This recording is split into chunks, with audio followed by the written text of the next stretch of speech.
In Thai spiritual belief, black magic or gai is not just a myth. It's a deeply rooted concept that humans can manipulate fate through rituals. And the Art of the Devil trilogy brings that dark belief to life, turning it into a cinematic nightmare. 3 films, 3 separate stories, but one haunting theme: the devastating price of touching dark powers. In this video, we'll explore each chapter of the Trilogy story, tone, and the chilling message behind it. The terror. Part 1, Art of the Devil, 2004. The first installment of Art of the Devil kicks off with a dark tale of a young woman named Boom, who is betrayed and abandoned by a wealthy man she loved. Feeling hopeless and alone, she turns to black magic for revenge. However, she cannot foresee the horrific consequences that will follow, not only for herself, but for everyone around her.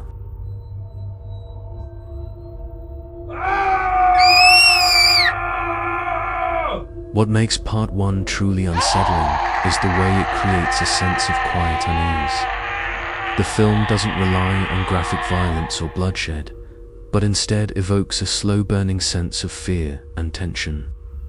The deaths in this film are not violent in the traditional sense. They occur through psychological torment, hallucinations, and haunting visions that slowly drive the victims to suicide in agonizing ways. These deaths are chilling not only because of the physical consequences, but because they expose the inner torment of the characters.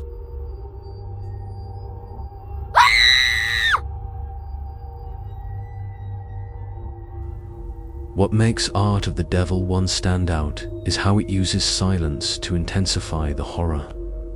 The most terrifying moments are not the sudden scares, but the slow dread that builds as the camera lingers on empty, darkened spaces. The evil here is not overt, it is always lurking, waiting to strike, and the audience can feel that constant, creeping threat.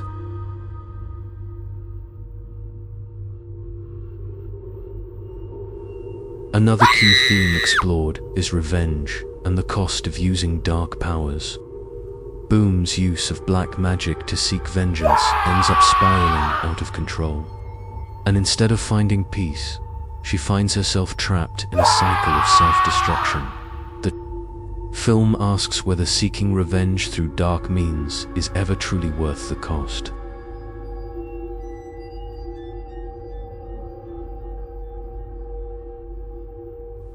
Atmosphere. The mood is somber, dark, and cold. The film builds its tension through moments of quiet, unspoken fear, drawing the audience into a world where evil is not easily seen, but always present. Themes: revenge, the loneliness of the betrayed, and the price of dabbling in the occult.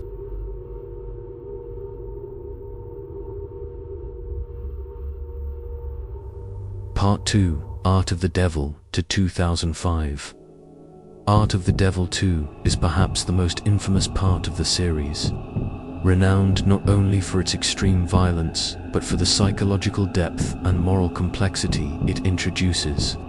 The story shifts focus to Panor, a teacher who is brutally raped and humiliated by a group of male students. She is abandoned by society and given no justice. Consumed by grief and anger, Panor turns to black magic for revenge. The repercussions are devastating, and one by one, the students begin to suffer horrific consequences. What makes Part 2 so disturbing is not just the graphic violence, but the sense of inevitability that accompanies it. There is no escaping the punishment, whether you are guilty or innocent. The film relentlessly pushes the audience to confront the discomfort of watching a victim become the perpetrator.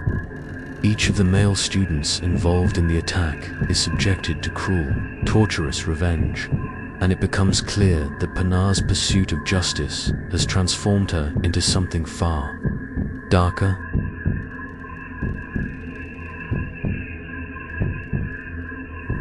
The violence in this film reaches a new level of brutality. The physical torment that each character undergoes is beyond what we saw in Part 1. One particularly brutal scene shows a student being dismembered, with every snap of his bones and grotesque detail magnifying the agony. This shocking imagery is not just for shock value, but serves to highlight the moral decay that revenge can bring. The audience feels the anguish and helplessness of the victims as they realize they cannot escape the fate they've earned.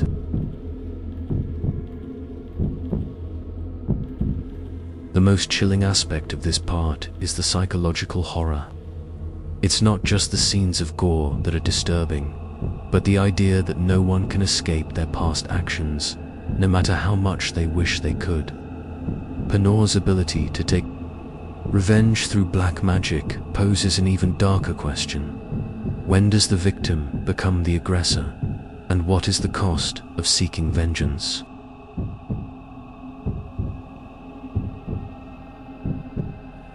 Atmosphere. The tension is suffocating, and the scenes are filled with extreme violence that leaves the audience feeling unsettled.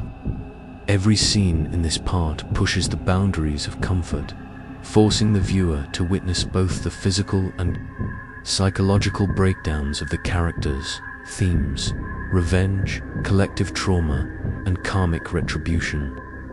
The film explores the complexity of forgiveness, the fine line between victim and perpetrator, and the consequences of repressed pain.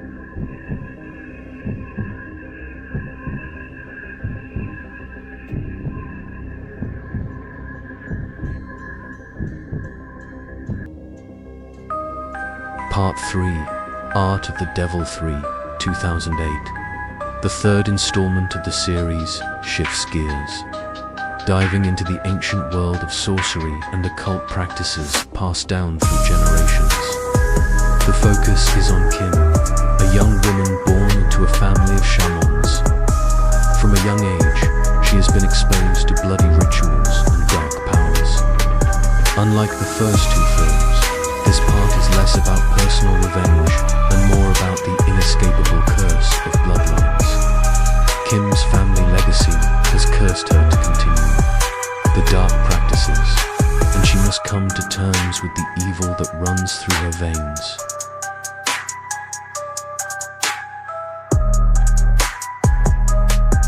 What makes Part 3 truly terrifying is the sense of inevitability that pervades the narrative. The evil is not born out of choice, but out of blood, and Kim has no way of escaping her fate. The film delves into the concept of ancestral curses and how certain forces beyond the individual's control can shape a person's destiny.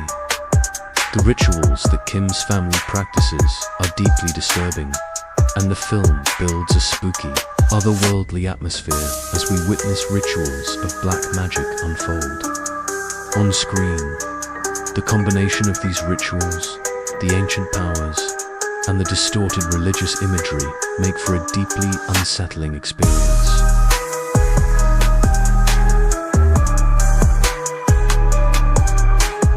The most terrifying scene in Part 3 is when Kim participates in a ritual that requires blood sacrifices. The imagery of blood being spilled and the invoking of ancient spirits creates an atmosphere of palpable horror and evil. The line between life and death is blurred in these rituals. And what's most terrifying is that the supernatural forces at work seem far more real than the human characters themselves.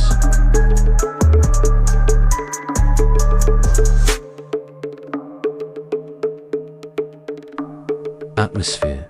The tone is eerie, filled with dark rituals and sinister, otherworldly forces. The sense of a cursed fate is ever present, with every step Kim takes feeling like a further descent into an unavoidable destiny. The haunting imagery of these rituals and the twisting of religious symbols add layers of unease that stick with you long after the film ends.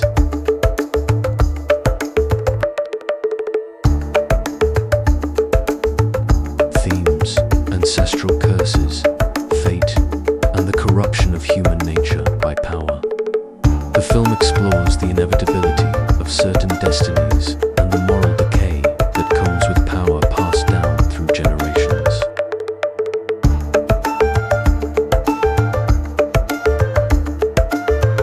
If you enjoyed the Art of the Devil trilogy, let us know your thoughts in the comments.